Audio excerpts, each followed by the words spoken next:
Dean Russell. Thank you, Madam Deputy Speaker.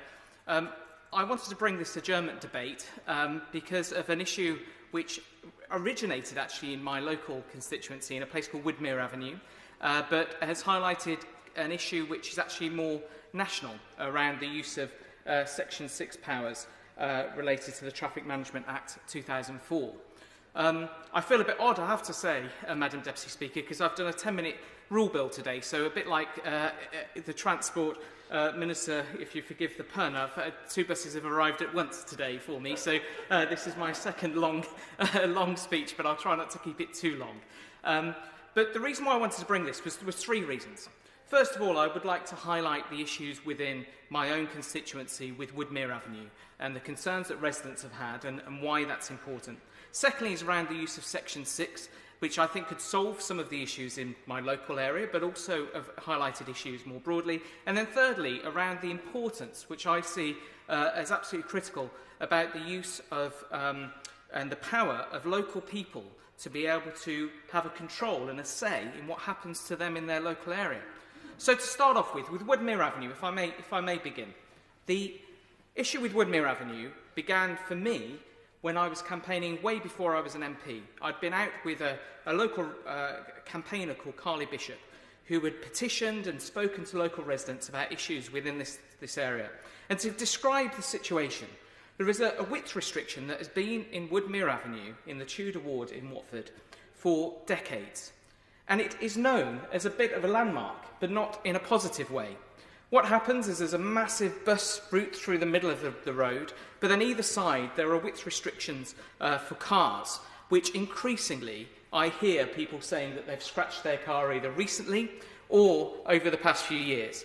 And for me, it does not feel right that somebody trying to drive to work in the morning, somebody trying to pick up their kids from school, somebody just literally going to the shops should be worried about damaging their car en route because of the way that a width restriction was designed many decades ago.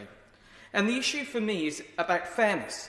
There's a whole thing here that could be unpicked around the decisions that happened many years ago about why it hasn't changed and why petitions haven't enabled change. But I don't want to get into a blame game. For me, this is about how do we look forward and make a difference. And when I was discussing this with local residents and with the local council, what I found was that one of the solutions potentially is the use of a thing called ANPR, Automatic Number Plate Recognition. And what was highlighted was actually, instead of having to have very rigid physical stops for people to drive through these areas, what we could do is have a camera which recognises when cars go through, and perhaps some speed bumps and perhaps some other less potentially invasive routes to calm traffic, to make sure it's safe, to make sure traffic's slow, and also reduce the number of wide vehicles. But it turns out that the Section 6 rules that the Council would love to use to stop certain vehicles doing certain things on roads like Woodmere Avenue are not actually available in Watford, but they're available in London. And the Section 6 rules apply to London very actively, but not to the rest of the country, despite, I believe, the Local Government Association being very supportive of the change. And why that's an issue? Well, actually, first of all, it's one of fairness. Why should London be able to put in place mechanisms to make traffic safer, but not allow that outside of London? But secondly, actually, if there's a solution out there that's already working, then why should it not be that that's applicable in my constituency for my constituents? Now, when I go and visit Woodmere Avenue, which I do quite regularly because it's very close to my own constituency office, I find myself carefully driving through these width restrictions, and I see the marks on them that have clearly come from cars being scratched and vans being scratched over the years. But while I'm driving through, sometimes you'll find a car doesn't want to go through the width restriction, it'll go straight through the middle where the bus lane is. So actually it isn't even doing the job that it should do, because cars are still breaking the rules, and there's no real comeback, because there's no way to detect this. There's no ANPR, there's no cameras. And so actually, should that be fair? Well, no, it shouldn't. And the issue for me is actually when you look at the people who are scratching their cars, they're not necessarily bad drivers. I've had people say to me, well, you know, perhaps they just don't know how to drive their car. But actually, even if you're not a great driver, even if you're a bit cautious, even if you're a bit wobbly when going through, is it fair that actually you should scratch your car, that you should damage your vehicle, that you should have the cost and the repercussions of having to go to a garage to fix that? I don't think so. And then in addition, I've seen cars and vehicles go through that have literally had their axles broken because they've gone through not a particular pace, but they've just slightly misjudged it and it's hit the front wheel and caused damage. So there's a moral issue there for me and a fairness issue. There's the ANPR issue with regards the rules within London and not elsewhere. But there's also one, I think, which is a really strong case, which is a bigger topic around the rights of individuals to have a say in what happens outside their own homes. I think there's a really good argument here around what I call pavement politics. Surely, a member of a resident on the street, a member of the British public, should be allowed to have a say in what happens outside their front door. They should have more of a say than somebody who sits in a council office at a distance who isn't affected by that. I give way. Deputy Speaker, I first of all congratulate the Honourable Gentleman from Watford for bringing this forward. He's come to the crux of the matter, Madam Deputy Speaker. The crux of the matter is it's about local residents and those who are affected by the measures on the roads have a right, I believe, to be consulted, number one, and then to have a say in what happens or doesn't happen. Does the Honourable Gentleman agree with me? Sometimes common sense has to prevail and the authorities just have to listen. My right honourable friend makes an incredibly powerful point there, which is about common sense. You know, people invest in their houses, they invest in their gardens if they have them, they invest in their local community. And actually, common sense should be part of the community. One thing that we have absolutely seen, I would say, over the past 12 months is the cutting of red tape. Now, it's been forced upon us because of the awfulness of COVID, and the pandemic has meant that we've had to cut through red tape to do things quicker and faster. But what it's also meant is it's allowed us to trust people on the front line. It's allowed us to trust local people, to form community groups and help their neighbours, to set up Facebook groups to get food to delivery to help people within their community.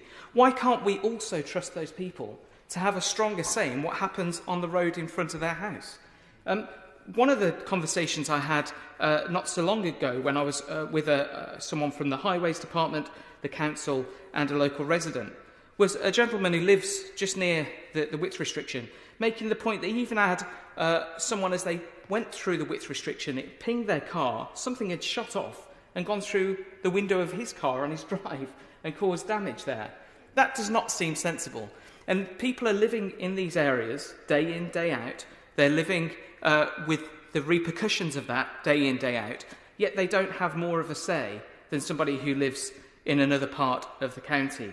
That seems rather bizarre to me. And so when we look at this in the round, surely there's an opportunity here to look at the way that we engage with local communities, the way that we do surveys. For example, at the moment, if there's another survey done, the taxpayer's got to pay an awful lot of money for the county council and for other groups to do a survey, to go and ask residents things that we could probably organise at the weekend on our own by going door to door. Even as the Member of Parliament, I offered to go around and do a survey and ask people exactly the same question on what they would like to be seen done.